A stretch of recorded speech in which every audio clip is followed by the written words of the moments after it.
तहखाने से बाहर निकलते समय अर्पिता ने महसूस किया कि आईने के कुछ टुकड़ों से अब भी हल्की चमक निकल रही थी। तो क्या जिन्न पूरी तरह खत्म हुआ था या उसका साया अब भी कहीं मौजूद था? पता चलेगा आज की इस वीडियो में। आप देख रहे हैं भूत की दुनिया समर्थ के साथ। तो बढ़ते हैं कहानी की ओर। जिन्न के गायब होने के बाद हवेली और गांव में गहरा सन्नाटा छा गया।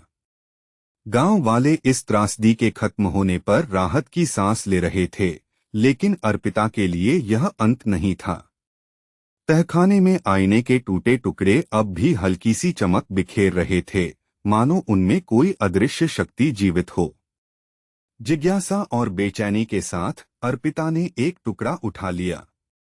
जैसे ही उसने उसे छुआ, एक ठंडी लहर उसके शरीर में दौड़ गई। उसे लगा जैसे कोई उसके कानों में फुसफुसा रहा हो। पल भर में उसके सामने धुंधली छवियां उभर आईं। उसे भयभीत बच्चों के चेहरे नजर आने लगे, मानो वो बच्चे उससे मदद मांग रहे हो। तभी उसे एक अंधेरी गुफा के अंदर से जिन्न की जलती हुई आंखें दिखी। अर्पिता का दिल तेजी से धड़कने लगा। उसे समझ आ गया कि आईने का यह टुकड़ा सिर्फ कांच नहीं था, बल्कि जिन्न की बची हुई शक्ति का एक अंश उसमें कैद था।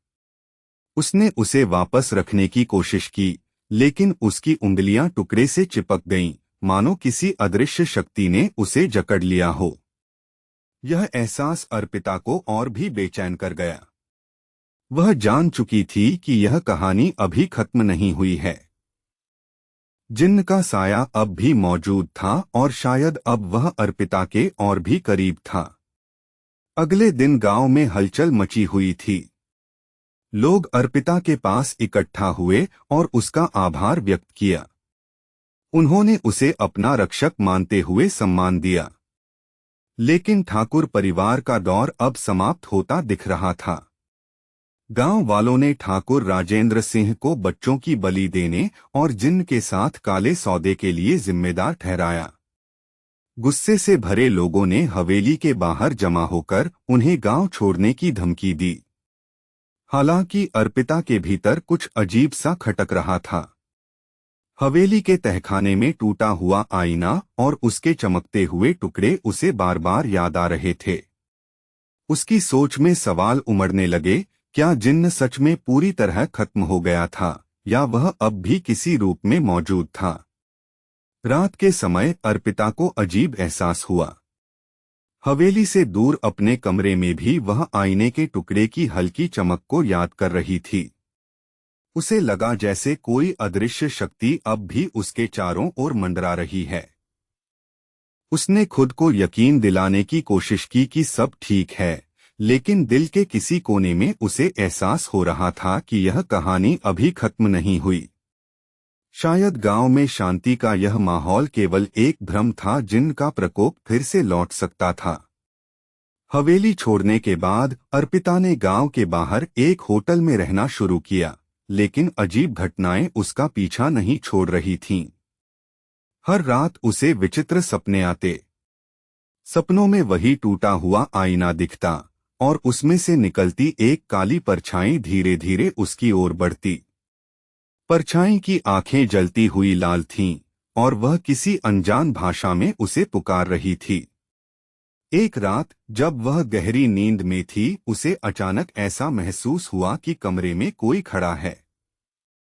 उसने घबराकर पलटकर देखा, लेकिन वहां कुछ भी नहीं था। हालांकि खिड़की के शीशे पर एक धुंधली आकृति उभर आई थी। यह वही परछाई थी जो सपनों में उसे दिखाई देती थी। अर्पिता का दिल जोर जोर से धड़कने लगा।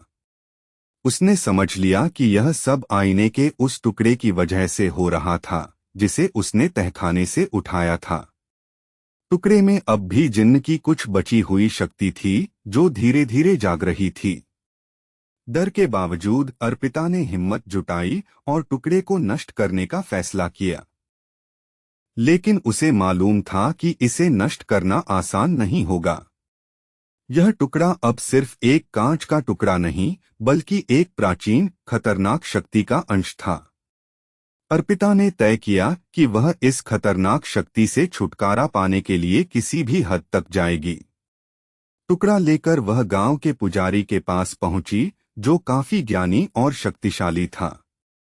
पुजारी ने टुकड़े को ध्यान से देखा और चौंकते हुए कहा, यह सिर्फ आईने का टुकड़ा नहीं है। इसमें जिन्न की आत्मा का एक हिस्सा अभी भी कैद है। अगर इसे पूरी तरह नष्ट नहीं किया गया तो जिन्न फिर से लौट सकता है और इससे भी भयंकर तबाही मचा सकता है। पुजारी ने अर्पिता को बताया कि जिन्न को पूरी तरह खत्म करने के लिए एक और जटिल अनुष्ठान करना होगा, जो उस प्राचीन किताब के आखिरी पन्नों पर लिखा था।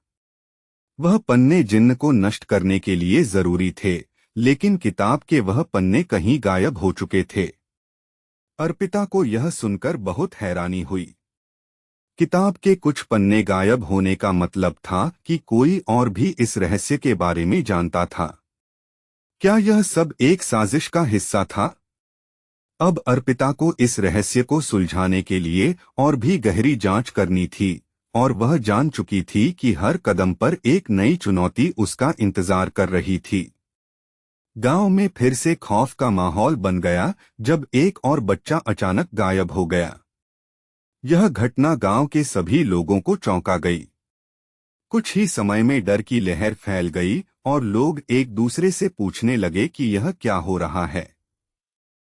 गांव वाले फिर से ठाकुर परिवार को दोषी ठहराने लगे, लेकिन ठाकुर राजेंद्र सिंह ने कसम खाई कि उन्होंने जिन्न के साथ किया गया सौदा तोड़ दिया था और अब कोई बलि नहीं दी जाएगी। हालांकि अर्पिता को यह सब सुनकर एहसास हुआ कि जिन्न की शक्ति अभी भी सक्रिय है। उसे याद आया कि आईने के टूटे हुए टुकड़े में जिन्न का एक हिस्सा अब भी कैद था। यह टुकड़ा शायद अब भी अपनी ताकत वापस पाने के लिए प्रयास कर रहा था। अर्पिता को समझ आ गया कि जिन्न की आत्मा पूरी तरह से मुक्त नहीं हुई थी और वह अभी भी अपनी शक्ति हासिल करने की कोशिश कर रहा था।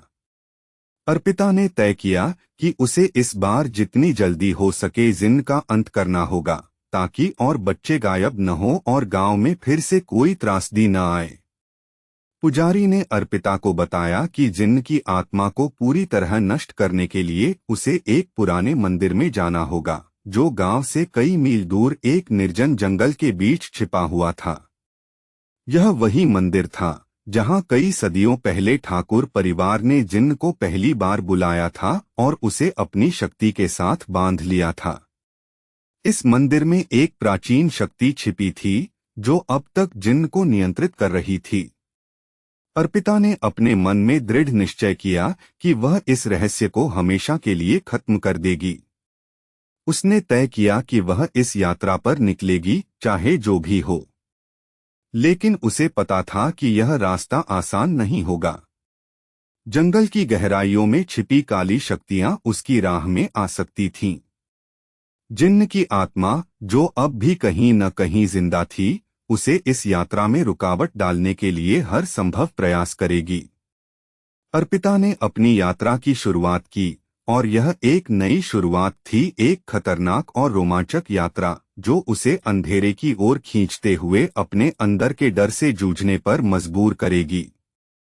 क्या वह मंदिर तक पहुंचने में सफल हो पाएगी या जिन्न की काली शक्ति उसे रास्ते में रोक लेगी? सवाल अब भी अनसुलझे थे और डर का साया हर कदम पर उसके साथ था। अर्पिता ने निर्जन जंगल की ओर बढ़ना शुरू किया। राह कठिन थी, जंगल के घने पेड़ों के बीच घना अंधेरा था और हवा में अजीब सी ठंडक महसूस हो रही थी। उसके हर कदम पर उसे लगता जैसे कोई उसे देख रहा है। रास्ते में कई बार अजीब आवाजें आईं, लेकिन अर्पिता ने डर को खुद पर हावी नहीं होने दिया। उसे याद था कि उसके पास केवल एक रास्ता था, वह जिन्न का अंत कर सकती थी, ताकि गांव और उसके प्रियजन फिर कभी इस अंधेरे के साए से नहीं घिरे। जैसे जैसे वह मंदिर के पास पहुंची, वातावरण में एक असाधारण सी ऊर्जा महसूस होने लगी। वह जानती थी कि इस मंदिर में ही जिन्न की शक्ति कैद थी। मंदिर की प्राचीन दीवारों पर जड़ी बूटी शक्तियां, पुराने मंत्र और अजीब निशान थे। अर्पिता ने तय किया कि वह इन निशानों और मंत्रों को ध्यान से समझेगी। जैसे ही वह मंदिर के अंदर पहुंची, उसकी आंखों के सामने वही आईना था जो उसने तहखाने में देखा था। लेकिन अब यह आईना शांत और कमजोर नजर आ रहा था, जैसे जिन्न की शक्ति धीरे धीरे खत्म हो रही हो। अचानक अर्पिता को एक भयानक आवाज सुनाई दी। जिन्न ने अपनी पूरी शक्ति के साथ उससे बात की। तुम मुझे खत्म नहीं कर सकती, अर्पिता। मैं तुम्हारी आत्मा को भी कैद कर लूंगा। लेकिन अर्पिता ने डर को नकारते हुए वह प्राचीन मंत्र पढ़ना शुरू किया, जो पुजारी ने उसे बताया था। मंत्र के साथ ही उसने आईने को अपनी पूरी ताकत से तोड़ने की कोशिश की। जैसे ही उसने मंत्र पूरा किया, आईने में से एक तेज रोशनी फूटी और जिन्न की काले साए जैसी आकृति को घेर लिया। जिन्न चीखा, लेकिन उसकी शक्ति कमजोर पड़ने लगी। धीरे धीरे वह गायब हो गया और उसके साथ ही मंदिर की दीवारों पर बसा अंधेरा भी हल्का होने लगा। अर्पिता की आंखों के सामने एक नई रोशनी ने सब कुछ भर दिया। जिन्न का साया अब पूरी तरह से समाप्त हो चुका था। मंदिर की प्राचीन शक्ति ने उसकी आत्मा को मुक्त कर दिया था। अर्पिता ने राहत की सांस ली और महसूस किया कि एक महान बोझ अब उसके कंधों से उतर चुका था। वह मंदिर से बाहर आई और उसे लगा जैसे जंगल का अंधेरा अब दूर हो चुका था। गांव के लोग अब सुरक्षित थे। बच्चों का गायब होना और ठाकुर परिवार की सदियों पुरानी काली शर्त अब इतिहास बन चुकी थी। गांव में लौटते समय अर्पिता को एक नई उम्मीद और शांति का एहसास हुआ। वह जान चुकी थी कि डर का सामना करना और सच्चाई का पता लगाना ही सबसे बड़ा साहस है। अब गांव में फिर से खुशियां लौट आई थीं और अर्पिता ने अपने जीवन को एक नए मुकाम पर शुरू करने का फैसला किया। उसकी यात्रा ने उसे न केवल डर से बाहर निकाला, बल्कि उसे एक नई शक्ति और आत्मविश्वास भी दिया। अगर आपको यह कहानी अच्छी लगी हो तो लाइक, शेयर एंड सब्सक्राइब कर दीजिएगा। अगर आप चाहते हैं कि हम आपकी कहानी को भी अपने चैनल पर सुनाएं तो आप अपनी कहानी डिस्क्रिप्शन में दिए गए ईमेल पर हमें भेज सकते हैं। धन्यवाद।